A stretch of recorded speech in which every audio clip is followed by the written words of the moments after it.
আজকে বানাবো পটল দিয়ে তেল মশলা। তার জন্য পটলগুলো ভালো করে খোসা ছাড়িয়ে নিয়ে দুই দিকে চিড়ে নিয়েছি। কড়া গরম হয়ে আসলে পরিমাণ মতো তেল দিয়ে দিলাম। এবার একে একে কাটা পটলগুলোকে তেলে ছেড়ে দিলাম। ভালো করে একটু ভেজে নেব।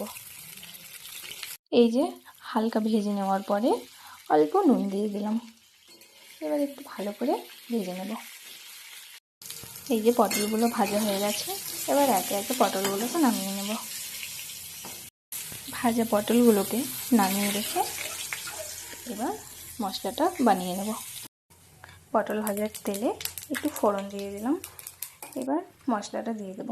মশলাতে পেঁয়াজ, কাঁচা লঙ্কা, শুকনো লঙ্কা, রসুন, আদা, টমেটো দিয়েছি।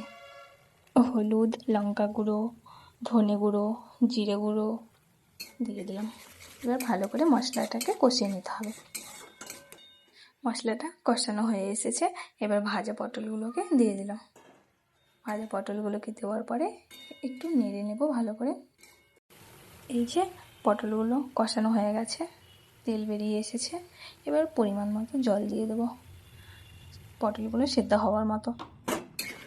পটলগুলো সেদ্ধ হয়ে এসেছে, কিন্তু জুসটা একটু বেশি লাগছে, তাই একটু মেরে নেব। জুসটা মাখো মাখো হয়ে এসেছে, এবার উপর দিয়ে গরম মশলা ছড়িয়ে নিলাম। হালকা নেড়ে চেড়ে নামিয়ে নিই।